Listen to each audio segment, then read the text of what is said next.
한때 바보 예수 시리즈를 그려서 화제가 되었던 화가가 있습니다. 김병종이라는 화가인데 그는 예수를 바보 이미지로 화폭에 담았었습니다. 조선일보와의 인터뷰에서 그 의미에 대해서 설명한 적이 있죠. 자신은 예수를 시대 상황에 적응시켜서 나름대로 해석해 본 것이라고 했습니다. 그러면서 하는 얘기가 당시 팔레스타인인들은 빌라도 정권을 뒤집고 예수가 왕이 되기를 바랬지만 예수는 그런 물리적인 힘을 행사하기보다 자기 희생을 선택했다고 말했습니다. 그렇습니다. 세상 사람들 눈에는 십자가를 지신 예수가 바보로 비춰질지 모르겠습니다. 바보 같고 어리석게 보일 것입니다. 우리 예수님에게 능력이 없거나 지혜가 없는 것도 아니죠. 우리 예수님은 얼마나 큰 능력을 가지신 분이십니까? 모든 병자들, 심지어는 불치병을 고치고 나면서부터 장애를 갖고 태어난 사람도 멀쩡하게 고쳐주십니다. 귀신도 내쫓으시고 때로는 무리를 걷기도 하시고 보리떡 5개와 물고기 2마리로 5,000명을 먹이시고 12광주를 남기기까지 하셨습니다. 이런 큰 능력이 있으셨기에 능히 사람들이 기대하는 그런 일을 하지 못할 이유가 없습니다. 지혜가 없는 것도 아닙니다. 예수님의 말씀을 들어보면 당시 어떤 철학자, 신학자보다 더 깊이 있고 더 신령한 말씀을 선포하셨습니다. 예수님이 십자가를 피하려고만 하셨다면 얼마든지 피할 수 있는 기회가 있었지요. 예수님은 사람들의 앞일도 또 자신에게 닥칠 미래의 일도 다 알고 계셨습니다. 다 알고 계셨잖아요.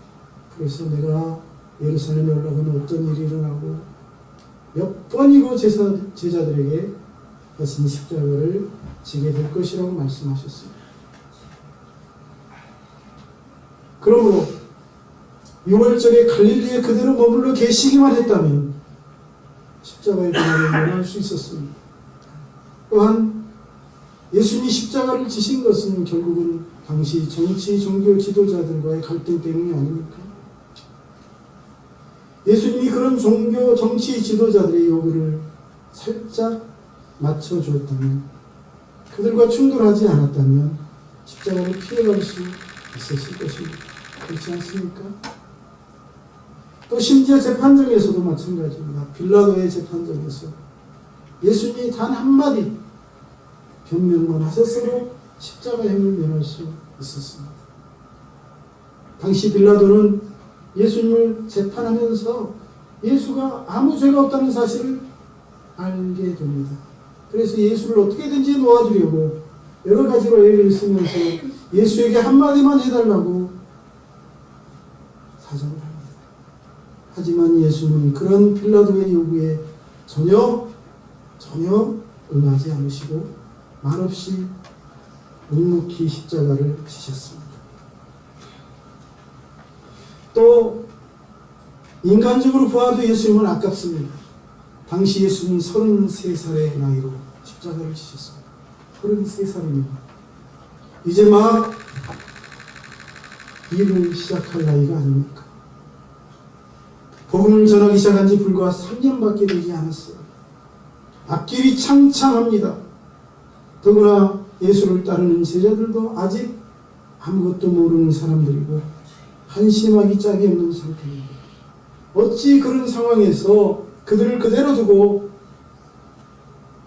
죽음의 길, 십자가의 길을 걸어갈 수 있단 말입니까? 그러니 인간적으로 생각하면 이 위기만 좀 피했다가 한 30년쯤 후에 충분히 복음을 전하고 많은 사람들에게 하나님의 나라를 선포한 다음에 60이 가까웠을 때쯤 십자가를 지면 어떨까요? 또 조금만 여건이 무르익을 때까지 기다렸다가 아직 아무것도 모르면서 어린아이와 같은 제자들 좀 더 훈련시키고 그들이 믿음직한 또 완숙한 경지에 이른 다음에 이제 그들에게 일들을 좀 맡기고 나서 다 내려놓고 십자가를 져도 되지 않겠습니까?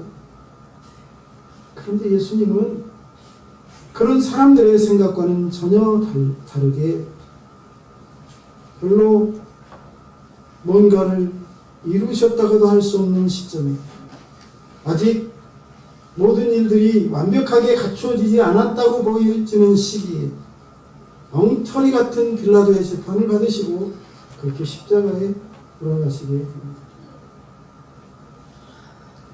예수님 바로 옆에서 예수님과 함께 십자가에 달렸던 한 강도의 말이 이런 예수님을 이해하지 못하는 세상 사람들의 생각을 대변하는 말일지도 모르겠습니다. 그가 뭐라고 했습니까?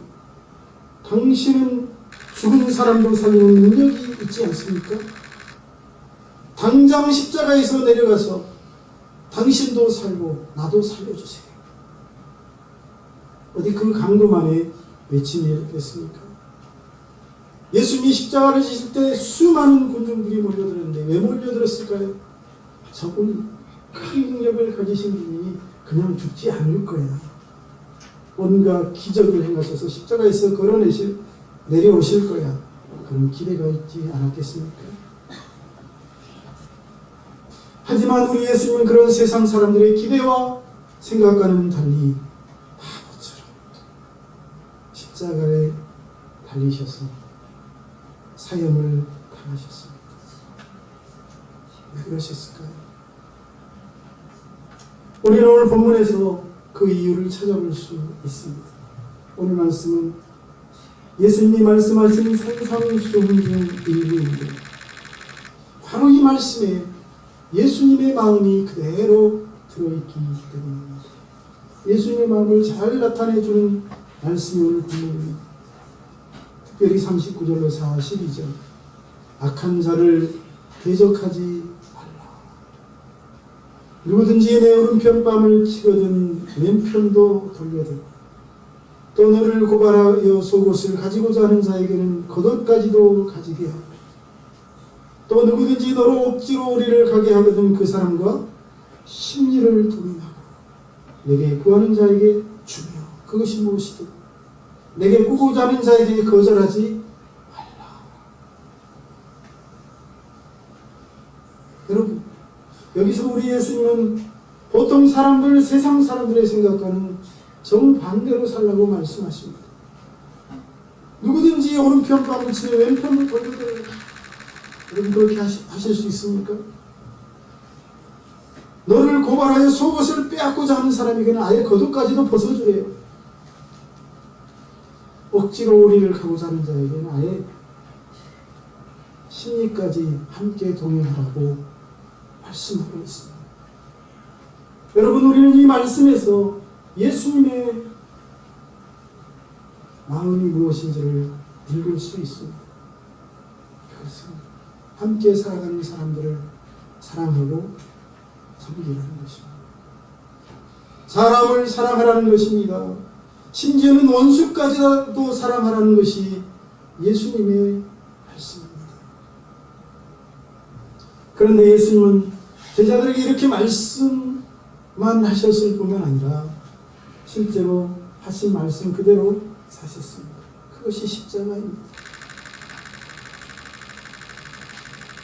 예수님은 자신을 핍박하는 자들을 고문하는 자들을 용서하시고 심지어 십자가에 자신을 못 박는 자들을 위해서 기도하시고 참 바보같이 십자가에서 죽어가셨습니다.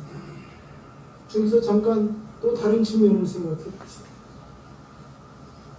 예수님이 이처럼 아무 죄 없이 포악한 자들에 의해서 모사꾼들의 손에 죽임을 당하신다면 여러분 하나님의 공의는 어떻게 되는 것입니까? 진리가 무너진 것이 아닙니까? 사람은 육신 죽어도 명예는 지켜야 하는데 억울한 누명을 쓰고 이렇게 십자가에서 못 박혀 죽어간다면 하나님이 어떻게 선하신 분이라고 말할 수 있으며 선하신 하나님의 뜻이 어떻게 이루어졌다고 말할 수 있겠습니까? 그리고 또 더 나아가서 자신을 따르는 제자들에게 이렇게 무력하고 비참한 모습으로 죽는 모습을 보여주시는 앞으로 누가 예수님의 뒤를 따르겠습니까? 하나님의 사업을 누가 하겠다고 나서겠습니까? 그래서 예수님의 이런 행보는 참으로 이해가 안 되는, 세상 사람들의 생각으로는 이해할 수 없는 그런 행보가 아니었을까요?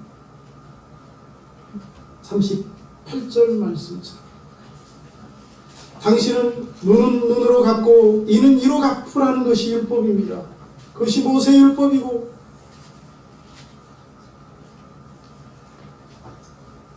당시 사람들의 율법이 아닙니까? 악은 악으로 갚는 것, 이것이 공의를 실현하는 것이라는 것입니다. 그래야 진리가 서고 공의가 이기고 정의가 승리한다는 것이죠. 여러분 그렇습니까? 그런데 지금 예수님은 이런 율법과는 반대로 무저항주의로 대응하십니다. 박애주의로 나아가십니다. 과연 예수님처럼 이렇게 박애주의로 무저항주의로 나가서 진리가 설 수 있습니까? 공의를 실현하고 정의를 세울 수 있겠습니까? 아니, 나 하나쯤 그냥 그렇게 죽어도 괜찮아. 손해보아도 괜찮은데 지금 하나님의 진리가 무너지고 하나님의 공의가 무너지는 것 어떻게 해야 합니까? 만약 예수님께서 이대로 돌아가시고 만다면 진리는 영원히 땅에 묻혀버리는 게 아닐까요? 그래서 어떤 사람들은 말합니다. 하나님의 뜻이 무너지고 하나님의 공의가 무너지는 것 참을 수 없다며 이 땅에 하나님의 정의를 실현시키기 위하여 내가 일어났다고 잘못된 것을 바로잡아 정의로운 사회를 만들겠다고 핏대를 세웁니다. 아니 그들이 하나님의 공의를 실현시키고 정의를 세울 수 있을까요? 여러분 과연 그것이 하나님이 원하시는 것이고 그것이 예수님이 원하시는 방법입니까? 미안하지만 그것은 하나님이 원하시는 것이 아닙니다. 여러분 그 사실을 깊이 아셔야 합니다. 그것은 예수님의 방법이 아니라는 사실입니다. 하나님의 뜻은 무엇입니까? 십자가입니다. 예수님의 방법 역시 십자가입니다. 합시다. 십자가가 방법이다. 그것이 하나님의 공의를 실현시키는 방법이요 하나님의 의를 이루는 방법인 줄로 믿습니다. 바울은 고린도전서 1장에서 이 십자가가 무엇인지를 잘 설명하고 있습니다. 바울은 십자가를 하나님의 능력이라고 말하고 있습니다. 십자가를 하나님의 지혜라고 말합니다. 그렇습니다. 십자가는 하나님의 능력이요 십자가는 하나님의 지혜입니다. 이 십자가 속에 하나님의 전지전능이 있고 예수님의 이 십자가 안에 하나님의 무소불능이 있습니다. 하나님의 창조 질서를 세우고 죄에 빠진 세상 만민을 구원하는 지혜가 바로 이 십자가에 있는 줄로 믿습니다. 그렇습니다. 싸워서 정의를 실현시키겠다고요? 싸워서는 정의를 실현시킬 수 없습니다. 예수님 말씀처럼 칼을 쓰는 자는 칼로 망하기 때문에 원수를 갚으면 또 다른 원수가 생겨납니다. 미움받았다고 미워하면 미움에서 벗어날 수 없습니다. 싸움은 또 다른 싸움을 일으키고 폭력은 또 다른 폭력을 낳을 뿐이지요. 이스라엘과 중동전이 이를 잘 보여주고 있지 않습니까? 지금 이스라엘과 이란의 관계가 좋지 않죠? 이란은 어딥니까 도대체? 아브라함의 고향이에요. 그렇잖아요, 그죠? 아브라함이 그 갈대아우르에서 나왔잖아요. 이란 땅에서. 그곳에 나중에 아수르가 세워지고 바벨론이 세워지고 페르시아가 세워지잖아요. 그들이 어떻게 합니까? 북이스라엘을 멸망시키고 남유다를 멸망시키고 이스라엘 백성들을 포로로 잡아가서 고통스럽게 하고, 지금도 그 싸움이 계속되고 있지 않습니까? 그들은 눈에는 눈, 이에는 이라는 율법에 따라 한 대 맞으면 보복합니다. 보복과 보복, 피해 보복과 피해 보복이 계속 이어져 왔습니다. 지금 평화를 이루었나요? 폭력으로는 평화를 이룰 수 없습니다. 그리고 이 악순환은 지금도 끊이지 않고 계속되고 있습니다. 무력으로는 절대로 평화를 얻을 수 없습니다. 이 끝없는 악순환을 어떻게 멈출 수 있을까요? 이 끝없는 악순환을 어떻게 해결할 수 있겠습니까? 그것은 예수님의 십자가입니다. 예수님의 십자가만이 이 악순환을 끊을 수 있는 줄로 믿습니다. 예수님의 십자가의 사랑만이 모든 악순환을 해결하는 길이요 모든 문제의 유일한 해결책이라는 사실을 믿으시기를 축복합니다. 이 십자가 외에 다른 길이 없어요, 여러분. 오랜 증오와 해묵은 한을 풀어내는 길도 역시 십자가의 사랑입니다. 사람이 가슴에 한을 품고 사랑하는 한 그는 참 평화를 얻을 수 없고 그 결국은 죽음뿐입니다. 고통뿐입니다. 한이 예수님의 사랑으로 바뀔 때 비로소 문제가 해결되고 증오에 대해서 십자가로 대응할 때만이 문제의 해결이 있는 줄로 믿습니다. 오늘 본문에서 예수님이 하시는 말씀들을 잘 살펴보면 이 말씀들 역시 세상 사람들이 보기에는 바보 같은 소리, 그런 소리로 들리지 않습니까? 악한 자를 대적하지 마. 누구든지 내 오른편뺨을 치면 왼편도 들매되고 너를 고발하여 속옷을 가지고자 하는 자에겐 겉옷까지도 가져게 하라. 또 누구든지 너를 억지로 우리를 가게 하거든 그 사람과 심리를 동행하라. 내게 구하는 자에게 주고 꾸고자 하는 자에게 거절하지 마라. 여러분 귀에는 어떻게 들리나요? 바보 같은 말씀으로 들리시나요? 아니면 진리처럼 들리나요? 그렇다면 그렇게 살고 계십니까? 문제는 여기 있어요. 듣기는 듣는데 이 말씀이 진리고 평화를 가져오는 방법임을 알고 그렇게 살고 계신가요? 여러분, 예수님의 이 말씀은 바보 같은 말씀으로, 어리석은 말씀으로 들리지만 이 말씀은 어리석은 말씀이 아닙니다. 가장 지혜로운 말씀인 줄 믿습니다. 이는 가장 미련하고 무능한 것 같으나 사실은 가장 위대한 승리를 가져오는 삶의 방법인 줄로 믿습니다. 할렐루야. 아내에게 못된 짓을 일삼고 술에 떨어 살아가는 남편. 어느 날 또 술 취해서 미안한 마음으로 집에 늦게 들어오니 아내가 문을 벌컥 열면서 또 이렇게 술 취해 들어왔다니 사느니 죽느니 이혼하자는 싸우자고 대들며 그 술꾼이 기분이 좋다고 합니다. 자기도 엄청 나쁜 남편이지만 아내 역시 좋은 아내가 아니기 때문에 그 마음이 잘 받는다는 거예요. 만약 그런 모습으로 돌아오는데 아내가 천사처럼 대해주고 그런 남편을 늘 사랑으로 받아준다면 그 남편의 마음은 어떨까요? 미안해하지 않겠습니까? 여러분, 어느 쪽이 더 강한 아내라고 생각하십니까? 어느 쪽이 더 현명한 아내라고 생각하십니까? 잘못한 사람을 큰 소리로 야단치고 윽박지르는 아내입니까? 아니면 항상 천사처럼 대해주고 사랑으로 받아주는 아내입니까? 여러분은 어느 쪽입니까? 여러분, 잘못한 사람을 큰 소리로 야단치고 윽박지르면 고쳐질 것 같나요? 변화될 것 같습니까? 그렇지 않습니다. 알면서 왜 똑같은 일을 해요? 그것은 상처만 더 깊게 하고 갈등의 골만 더 깊게 하는 부분입니다. 그러므로 그런 방법은 하책입니다. 하책. 상책이 아니에요. 상책은 무엇입니까? 상책은 용서입니다. 우리 같이 한번 합시다. 상책은 용서다. 용서가 상책이에요.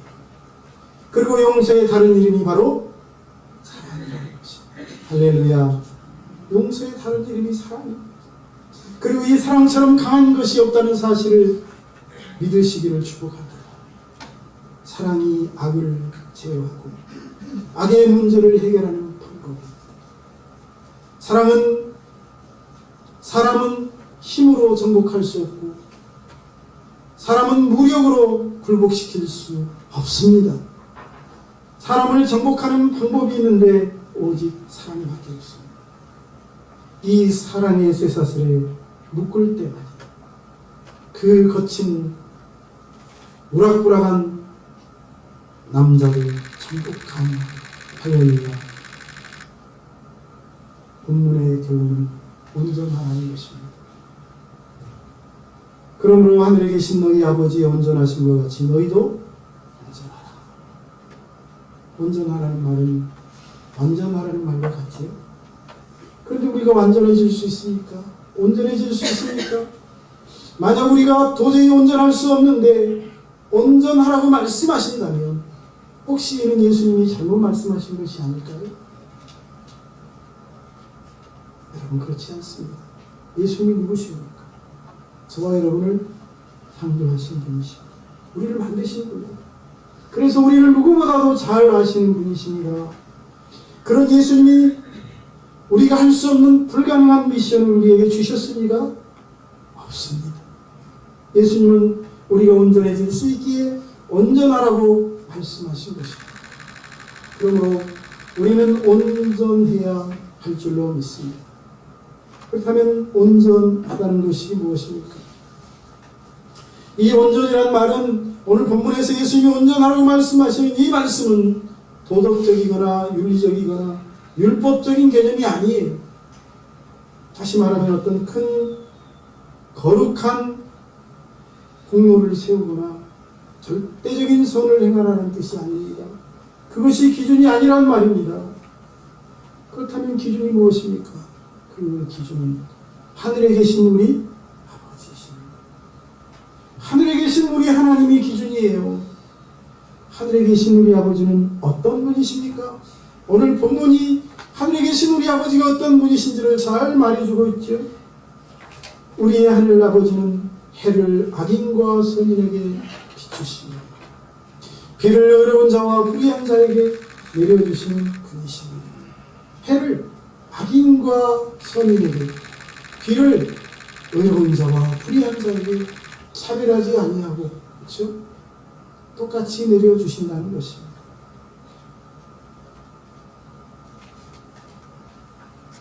오늘 메시지의 방향의 관점에서 다시 말씀드리면 우리 하늘 아버지는 자녀를 사랑하시되 악한 자녀도 사랑하시고 선한 자녀도 사랑하시는 분이라는 것입니다. 예수님이 말씀하신 탕자 비유에 나오는 아버지처럼 아버지에게 못되게 하고 집 나간 자식도 사랑하고 아버지와 함께 거하면서 아버지의 마음을 아프게 한 유치한 자녀도 사랑하시는 분이라는 것이죠.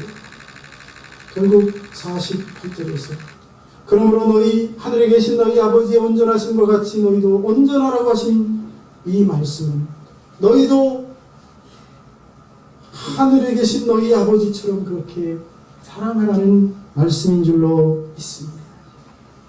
너희가 하늘 아버지의 아들이 되었으니 그 아버지처럼 온전히 사랑하라는 것이지요. 사별적이지 않고 조건적이지 않는 사랑을 실천하라는 것입니다. 심지어 원수까지도 품고 사랑하라고 말씀하고 있지 않습니까? 여기서 너희 아버지 온전하신 것 같이 하라는 이 말씀이 너 하늘에 계신 아버지처럼 똑같이 해, 이런 뜻이 아니겠죠. 이는 아버지를 닮으라는 말이기 때문입니다. 그러고 보니 이상하게도 아버지와 아들은 닮습니다. 걸음걸이에서부터 말하는 것, 심지어는 자는 모습도 닮아요.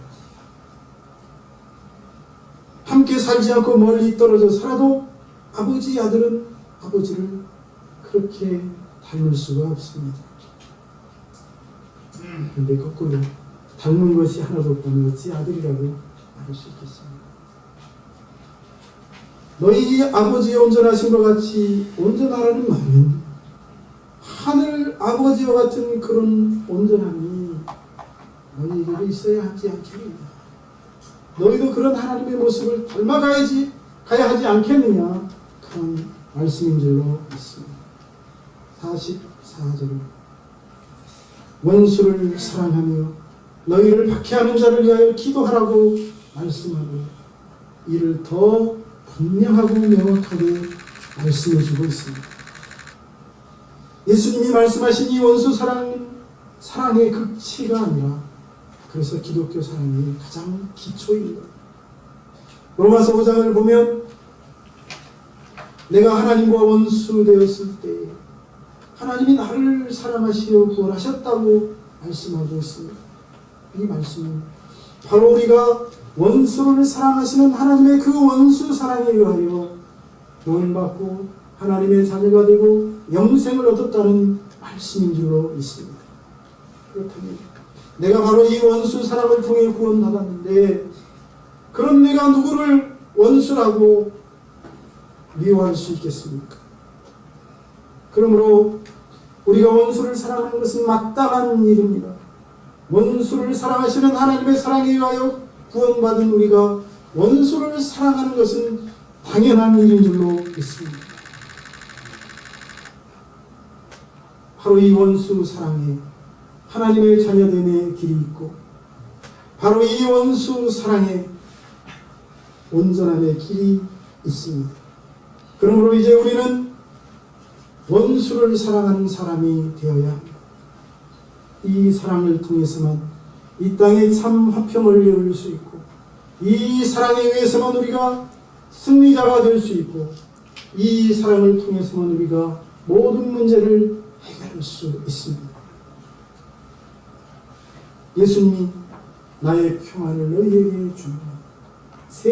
이 평안은 세상이 주는 것과 다르다고 하신 말씀도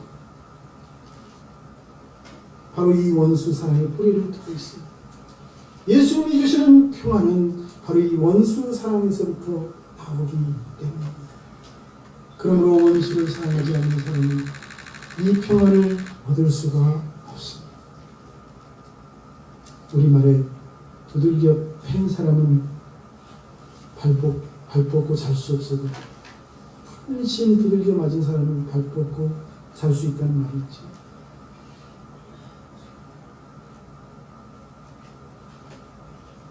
원수를 사랑하는 사람은 참 평안과 참 행복을 누릴 수 있는 줄로 믿습니다.